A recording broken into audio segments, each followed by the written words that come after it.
नमस्कार दोस्तों, आप सभी का स्वागत है अपने डिजिटल अड्डा पे। आज हम बात करेंगे गाजियाबाद के खोड़ा कॉलोनी में हुई सूर्य प्रताप चौहान की निर्मम चाकू गोदकर की गई हत्या की। इस हत्या को अंजाम देने वाले जो खास समुदाय के लोग हैं, जिनमें से एक आरोपी का नाम आप तो जानते ही हैं, असद नाम है, जिसका एनकाउंटर भी हो चुका है। और उसके जो पिताजी हैं नवाब। आज मैं आपको बताऊंगा जो भी मैंने रिसर्च किया और जो भी मुझे जानकारी मिली कि इसका मेन कारण क्या था और ये हत्या किस लिए की गई थी। तो आइए इस मैटर को पूरी तरह से समझते हैं। हत्या के लगभग 15 दिन पहले मामूली सी बात पर आपसी दोस्तों में थोड़ी बहुत कहासुनी हुई थी। जो असद था उसने कुछ अपशब्द सूर्य के पिताजी के बारे में बोला था और कुछ अपशब्द सूर्य ने असद के पिताजी के बारे में बोला था। उसी बीच वहां पर थोड़ी नोक-झोंक धार्मिक तरीके पे भी हो गई थी। जैसे कि मामूली सी बात में कह देते हैं, "अरे रहने दे, तू तो ये मानता है, अरे रहने दे, तू तो वो मानता है।"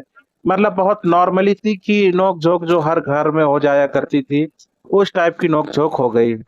बात आई गई हो गई, सूर्य भूल गया, लेकिन असद और उसके दोस्त भूल वो भी गए थे। असद और उसके दोस्त भी भूल गए थे, लेकिन उसका जो बाप था असद का, नवाब, मौके में वो नहीं था। उसे उन सातों में से किसी एक ने घटना की जानकारी दी कि आज तुम्हारे लड़के की सूर्या के साथ बहस हो रही थी और वो ऐसी-ऐसी बातें बोल रहा था। नवाब एक कट्टर विचारधारा का पुरुष था, है फिलहाल अभी है, वो जेल में है। उसने मन पे ये बात बैठा ली और जब उसका बेटा घर आया नवाब, तो उसको वह गालियाँ बकने लगा। तू क्या समझता है? तूने एक ऐरे-गैरे व्यक्ति से इस तरह की बातें सुन ली, तेरा होगा दोस्त जो भी होगा, वो इस तरह की बातें कैसे कर सकता है? वह हमें क्या बता सकता है? हमारे बिरादरी के बारे में क्या कैसे बोल सकता है? हालाँकि असद ने कहा, मैंने भी तो बहुत कुछ बोला है और हम तो कई लोग थे बोलने के लिए। लेकिन बाप ने बोला, नहीं, तुमने कुछ भी बोला वो उसे बर्दाश्त करना चाहिए, लेकिन वह कुछ ना बोले, इस बात का ख्याल उसे रखना चाहिए। यहाँ पे हमारी चलती है, हमारे समुदाय की चलती है, बाकी लोगों को हमसे दबकर रहना होगा। ये खौफ बना के रखो, अपने गली में अपनी दादागिरी होनी चाहिए। एक प्रकार से उसने जलील किया अपने बेटे को नवाब ने। जब नवाब ज़्यादा जलील हो गया और उसे लगा कि बाप ने काफ़ी ज़्यादा बेइज़्ज़ती की है, तो फिर वह अपने दोस्तों के साथ मिलता है और उनसे बातें करता है, यार कि अब्बा ने मुझे ऐसे-ऐसे बोला है और मुझे ये सुनकर बहुत खराब लगा। ऐसा मुझे बदला लेना चाहिए और मैं बदला लूँगा तो देखना मुझसे सारे लोग डर के रहेंगे, आगे से किसी की औकात नहीं होगी। मैं किसी को कोई भी गाली दूँगा, कोई मुझसे बोल नहीं सकता है, कोई आँख उठाकर बात नहीं कर सकता है। ऐसा उसने, हालाँकि वो भी सोशल मीडिया से जुड़ा, आजकल तो हर कोई जुड़ा रहता है, वो भी जुड़ा है, रील-वील बनाता ही रहता था। बहुत सारे उसके दोस्त भी जुड़े रहते थे, तो वैसे भी टशन है आज की डेट में कि जो जितना कुछ ख़ास कर सके उतना लोगों तक उसकी पहुँच हो जाती है। अगर हम बात करें इस ख़ास समुदाय की, तो यहाँ पर अगर कोई एक कांड करता है, तो पूरा का पूरा एक सिस्टम उसके सपोर्ट में लग जाता है। इनके समुदाय में होता क्या है कि घर का अगर एक बेटा क्राइम कर दे, किसी का मर्डर कर दे या कोई गुनाह कर दे, तो सरकार तो उसे सज़ा दे सकती है, पुलिस अरेस्ट कर सकती है, हो सकता है ज़मानत में छूट जाए। लेकिन उसका जो समाज है, समाज से जुड़े हुए, खास वर्ग से जुड़े हुए जो लोग हैं, वह एक फंड इकट्ठा करके रहते हैं, जो ऐसे लोगों पर ही खर्च करते हैं। और ये फंड विदेशों से लेके देश तक के स्तर पे हर जगह सभी जानकार लोगों के मौजूदगी में इकट्ठा किया जाता है और बाकायदा उसकी भरपूर मदद की जाती है। जितनी मदद ये फंड वाले कर देते हैं, उतनी तो सरकार पीड़ित व्यक्ति की भी नहीं कर पाती। तो इस फंड के भरोसे भी इनको काफ़ी ज़्यादा प्रोत्साहन मिलता है, किसी भी घटना को अंजाम देने के लिए। तो जब ये लोग आपस में बात करते हैं साथ के साथों, तो इनके दिमाग में आता है क्यों ना इसको सबक सिखाया जाए और कुछ ऐसा किया जाए कि अब हमसे ये गली तो क्या, ये पूरा क्षेत्र हमारे नाम से डरने लगे। इन्होंने प्लानिंग बनाई बकरीद के दिन वाली, कि बकरीद के दिन बकरा-वकरा कटता है, इसको वहाँ बुलाएँगे और इसको बकरे की तरह काटेंगे, जिससे खौफ फैल जाए, चारों तरफ सब कोई दहशत में आ जाए। ज़्यादा से ज़्यादा क्या होगा, हम 7 लोग हैं, पुलिस कभी 7 लोग का एनकाउंटर करती नहीं है। 7 लोगों का एक साथ, तो आपने भी नहीं सुना होगा कि पुलिस एनकाउंटर करती है। इनके दिमाग में बस यही चल रहा था कि जेल जाएंगे, कितने दिन रहेंगे, 2 साल, 4 साल, 5 साल, उसके बाद छूट जाएंगे जमानत पे, फिर कट्टा खोस के घूमेंगे, चारों तरफ दहशत फैलाएंगे। यही सोचकर इन्होंने सूर्या को बुलाया बकरीद पे कि चलो आओ, तुम्हें हम दिखाते हैं कि बकरा कैसे हलाल किया जाता है।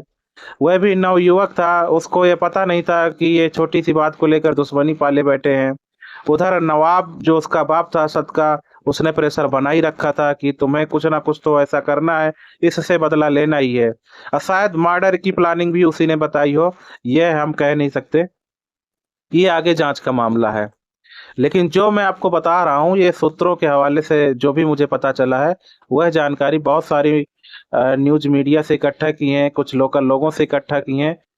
उस तौर पे मैं आपको बता रहा हूँ कि ये लोग अक्सर टसन पे रहा करते थे साथ के साथों, और इनकी एक मंशा रहा करती थी कि हमें इस जगह पे अपनी एक काबिलियत बना के रखनी है, एक शख्सियत बना के रखनी है, दादागिरी जमा के रखनी है।